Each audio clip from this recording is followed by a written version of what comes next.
Alhamdulillah wassalatu wassalamu ala Rasulillah wa ala alihi wa man tabi'ahum bi ihsanin ila yaumil qiyamah amma ba'd. Para santri yang dirahmati oleh Allah Subhanahu wa taala, baik, kita kembali melanjutkan mengkaji At-Tauhid Al-Muyassar. Pembahasan kita kali ini yaitu membahas Al-Kahanatu wal Arraf, terkait tentang dukun, demikian juga at-tiyaratu, menganggap sial sesuatu. Qala al-muallif hafidhahullah, penulis mengatakan al-kahanatu wal arafatu, itu terkait praktek perdukunan. Ta'riful kahini, definisi kahin, orang yang melakukan praktek perdukunan, huwallazi yukhbiru amma fil mustaqbali, yaitu orang yang mengabarkan perkara yang akan datang, antariqil jinni wasyayatini, yaitu melalui perantara jin dan syaitan. Maka yang namanya al-kahin, orang yang mengaku mengetahui kejadian yang akan datang, dan ini melalui perantara jin dan syaitan. Ta'riful arrafi, adapun al-arraf huwallazi yadda'i ma'rifatal umuril hadirati, yaitu orang yang mengklaim, mengatakan mengetahui perkara yang ada sekarang, hadirah, kama rifati makanil masruki wad-dolati, itu seperti orang yang mengaku tahu tempat al-masruki wad-dolati, yaitu tempat terjadinya pencurian dan kehilangan barang, biturukin khafiyatin, melalui jalan yang tersembunyi. Maka bedanya al-kahin dan al-arraf atau al-kahin, untuk al-kahin orang yang mengaku mengetahui yaitu perkara gaib, perkara yang akan datang. Adapun al-arraf, dia mengaku mengetahui perkara yang sekarang. Baik, iddi'a'u ilmil ghaibi, mengaku mengetahui ilmu ghaib. Apa hukumnya?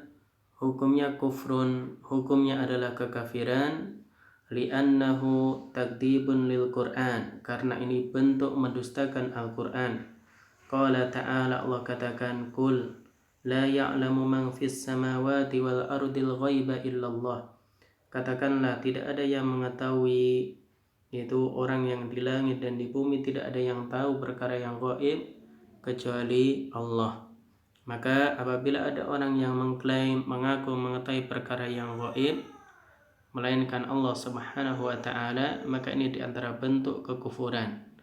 Dan perkara yang gaib di sini adalah gaib yaitu yang mutlak, yaitu yang belum terjadi, seperti yang diklaim oleh al-kahin. Baik, kemudian aqsamu man yukhbiru anil mughibat, yaitu pembagian atau macam-macam orang yang mengabarkan perkara gaib. Yang pertama, man akhbara anil ghaibi bitariqil jinni fahada yusamma kahinan, orang yang mengabarkan perkara gaib yaitu lewat perantara jin, yaitu dibantu oleh jin, fahada yusamma kahinan, maka ini disebut kahin, dukun. Yang kedua, man akhbaru anil ghaibi bil khututi fil ardi, yaitu orang yang mengabarkan perkara gaib bil khututi fil ard, itu dengan membuat garis di tanah, fahada yusamma ramalan, maka ini disebut ramal atau tukang ramal. Yang ketiga, man akhbara anil ghaibi an tariqin nujumi, orang yang mengabarkan perkara gaib yaitu melalui an-nujum, bintang, fahada yusamma munjiman, ini dikatakan munjim, dia tahu perkara yang gaib dengan melihat posisi bintang, maka ini dikatakan munjim. Dan yang terakhir, yang keempat, man akhbara anil masruki wad-dolati, orang yang mengabarkan tentang sesuatu yang dicuri atau barang yang hilang, biturukin khafiyatin, melalui jalan yang tersembunyi, fahada yusamma arrafan, maka ini disebut arraf. Maka ada istilah kahin, romal, munjim, dan arraf dengan definisi tadi.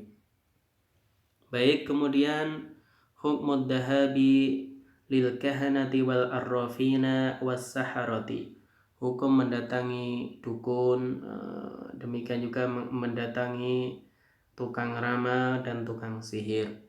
Ala kisma ini terbagi menjadi dua. Yang pertama, man atahum wasa'alahum duna tasdiqin, orang yang bertanya kepada mereka, ya, atau datang kepada mereka, bertanya kepada mereka duna tasdiqin, tanpa membenarkan apa yang mereka ucapkan. Al hukmu, hukumnya muharramun wa kabiratun min kabairid dunubi, hukumnya haram dan termasuk dosa besar. Walam tuqbal lahu salatun arba'ina yauman, dan orang yang melakukannya salatnya tidak akan diterima selama 40 hari. Apa dalilnya? Ad-dalilu qauluhu sallallahu alaihi wasallam, dalilnya Nabi katakan, man ata arrafan fasa'alahu an syai'in lam tuqbal lahu salatun arba'ina yauman. Siapa yang mendatangi arraf, itu orang yang mengaku perkara yang gaib melalui bantuan jin atau syaitan, dan dia bertanya tentang sesuatu, baik dia membenarkan ataupun tidak, ini dia meskipun tidak membenarkan, yang penting dia datang dan bertanya, lam tuqbal lahu salatun arba'ina yauman, salatnya selama 40 hari tidak akan diterima. Wal muradu, apa maksudnya? Anna salatahu la ajra lahu 'alaiha, salatnya tersebut tidak mendapat pahala. Yang kedua, man atahum wasa'alahum wasaddaqahum, orang yang mendatangi dukun, bertanya kepada mereka dan membenarkan ucapan mereka. Apa hukumnya? Al hukmu kufrun bima anzala ala Muhammadin sallallahu alaihi wasallam. Ini termasuk bentuk kekufuran terhadap apa yang Allah turunkan kepada Nabi Muhammad sallallahu alaihi wasallam. Ad-dalilu, dalilnya sallallahu alaihi wasallam, Allah kata atau Nabi katakan, man ata arrafan au kahinan, siapa yang mendatangi arraf, orang yang mengaku mengetahui barang yang hilang, atau kahinan, orang yang mengaku mengetahui perkara gaib via bantuan jin atau syaitan, fasaddaqahum bima yaqulu, dan dia membenarkan apa yang mereka ucapkan, faqad kafara bima unzila ala Muhammadin, maka sungguh dia telah kufur terhadap apa yang Allah turunkan kepada Nabi Muhammad sallallahu alaihi wasallam.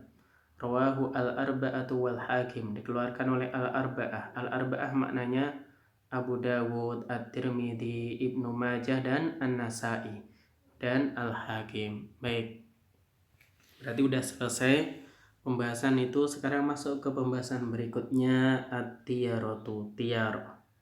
Apa itu tiyarah? Ta'rifuha, definisinya kata penulis, lughatan, secara bahasa, ma'khudun minat tatayyuri, diambil dari kata at-tatayyuri, wahia at-tafa'ulu wat-tasya'umu min syai'i ma, yaitu seorang dia at-tafa'ul, yaitu optimis, merasa beruntung, wat-tasya'umu, merasa sial, min syai'i ma, dengan sesuatu. Maka ini makna tiyarah diambil dari kata at-tatayyur. Kemudian baik, wastilahan, secara istilah, tasa'umu yahdutsu natijata syai'in mar'iyyin aw masmu'in aw ma'lumin, itu beranggapan sial ini terjadi karena buah melihat sesuatu atau mendengar sesuatu, atau yaitu dia sebagai buah dari sesuatu yang dilihat, didengar, atau diketahui. Maka ini namanya tiyarah. Itu seorang beranggapan sial sebagai dampak dari melihat sesuatu, mendengar, atau mengetahuinya. Kemudian hukmu tatayyuri, hukum tatayyur. At-tatayyuru yunafi tauhida wa dzalika min wajhain. Tatayyur ini bertolak belakang atau menafikan tauhid dari dua sisi. Yang pertama, annal mutatayyira qad'u tawakkulihi 'ala Allahi wa'tamada 'ala ghairillahi. Orang yang melakukan tatayyur berarti dia tidak bertawakal kepada Allah dan malah bersandar kepada selain Allah. Dia memutus tawakalnya kepada Allah dan justru bersandar kepada selain Allah. Karena yang bisa mendatangkan manfaat, demikian juga yang mendatangkan bahaya Allah. Yang kedua, annahu ta'alluqun bi amrin la haqiqata lahu. Dia menyandarkan hatinya kepada sesuatu yang enggak ada hakikatnya. Bal huwa wahmun wa takhayyulun. Bahkan ini sekedar waham, persangkaan kosong dan tahayul saja. Ya, sekedar tahayul saja. Maka ini diantara kenapa tatayur menafikan tauhid. Dua alasan ini. Baik, kemudian dalilun nahyi anit tatayyuri. Dalil larangan tatayur. Qauluhu ta'ala, Allah katakan, ada innama ta'iruhum indallah. Sesungguhnya kesialan yang menimpa mereka itu berasal dari Allah, walakinna aktsarahum la ya'lamun, akan tapi mereka tidak mengetahuinya, yaitu Fir'aun dan bala tentaranya. Wa qauluhu sallallahu alaihi wasallam, Nabi katakan, la adwa wala tiyarata wala hamata wala safara. Tidak ada penyakit menular dengan sendirinya, tidak ada kesialan, ya kan? Atau dampak dari melihat sesuatu kemudian sial, wala hamata, demikian juga tidak ada kesialan karena melihat burung hantu, wala safara, tidak ada kesialan di bulan Safar. Muttafaqun alaih. Wa qauluhu alaihi salatu wassalam, dan perkataan beliau, at-tiyaratu syirkun, tiarah adalah kesyirikan. Rawahu Abu Daud wa Tirmidzi. Maka di sini Nabi nafikan tiarah, wala tiyarata, yaitu tidak ada dampak dari melihat sesuatu kemudian menjadikan seorang sial. Dan Nabi katakan at-tiyaratu syirkun, tiarah termasuk kesyirikan. Kemudian akhwalul mutatayyiri, keadaan orang yang melakukan tiarah atau beranggapan sial dengan sesuatu. La yakhlu min halaini, tidak keluar dari dua keadaan. Yang pertama, al-awwalu an yuhajjima wa yastajiba li hadhihi tiyarah, yaitu dia semakin melemah dan mengikuti tiarah tersebut, anggapan sial tersebut. Wa yada'ul amala, sehingga dia meninggalkan pekerjaannya, meninggalkan amalannya. Wa hadha min a'dhami tatayyuri wa tasawwi, maka ini termasuk tatayyur yang paling besar, beranggapan sial yang paling besar. Atsani, yang kedua, an yumdiya, dia tetap melanjutkan pekerjaannya, lakin fi qalakin wa hammin wa ghammin, tapi dipenuhi dengan keraguan-raguan, demikian juga sama ragu-ragu, kemudian gelisah. Yasha min ta'thiri ma tatayyaru bihi, dia khawatir bahwasanya yang dia tatayyuri tersebut berpengaruh kepadanya. Wa hadha minat tasa'umi, maka ini termasuk tasa'um, beranggapan sial dengan sesuatu yang enggak ada hakikatnya. Aidon juga, lakinnahu, akan tetapi yang demikian, akhaffu minal awal, lebih ringan dibandingkan yang pertama, karena dia tetap melanjutkan amalannya. Wakilal amrayni naqsun fit tauhidi, kedua perkara ini mengurangi tauhid, wa dararun 'alal abidi, dan membahayakan seorang hamba. Kemudian dawaun liman waradatit tiyaratu 'ala qalbihi, obat bagi orang yang hatinya ini yaitu merasa sial. Ayyakula, dia katakan, Allahumma la ya'ti bil hasanati illa anta, ya Allah, tidak ada yang bisa mendatangkan kebaikan melainkan Engkau.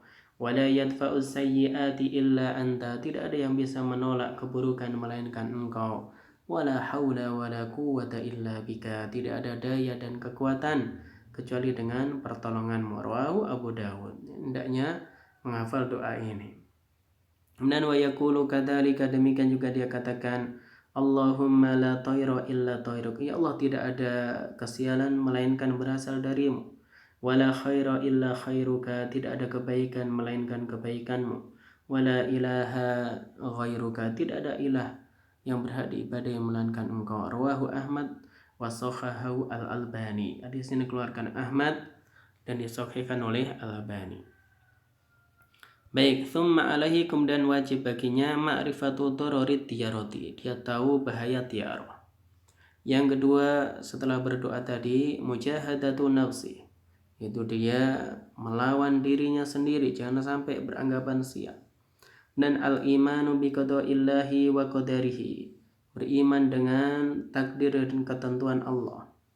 Yang keempat, ihsanu dhanni billahi, yaitu berbaik sangka kepada Allah. Isti'malul istikharati, dia melakukan istikharah, salat istikharah terlebih dahulu. Maka ini diantara 5 hal selain doa tadi yang hendaknya dilakukan oleh orang yang yaitu beranggapan sial tentang sesuatu. Kemudian haddut tiyarati al-manhi anha, batasan tiarah yang terlarang. Qala alaihi salatu wassalamu, Nabi katakan, innama tiyaratu ma'amdaka aw raddaka, sesungguhnya tiarah itu yang ma'amdaka, menjadikan engkau tetap berjalan melakukan perbuatanmu, aw raddaka, atau malah menahanmu. Rawahu Ahmad. Maka dari sini tiarah yang terlarang yang menjadikan kita tidak jadi melakukan sesuatu karena beranggapan akan sial. Nah, ini yang terlarang. Kemudian al-fa'lul hasan, ada ucapan yang baik. Maknanya al-kalimatut thayyibatu adalah ucapan yang baik, yasma'uhal insanu fayastabshiru biha, yang didengar oleh seseorang dan dia merasa gembira dengannya. Mithaluhu, contohnya, sasun arodas safaro, seseorang ingin safar. Wasami'a man yakulu, dia mendengar orang mengatakan, ya salim, wahai orang yang selamat. Fastabsyara biha, maka dia bergembira dengannya. Apa hukumnya? Hukmuhu jaizun, hukumnya. Daliluhu, dalilnya, qauluhu alaihi salatu wassalam, Nabi katakan, wa yu'jibuni al-fa'lu, dan yang mengagumkanku adalah al-fa'lu, itu ucapan yang baik. Muttafaqun alaih.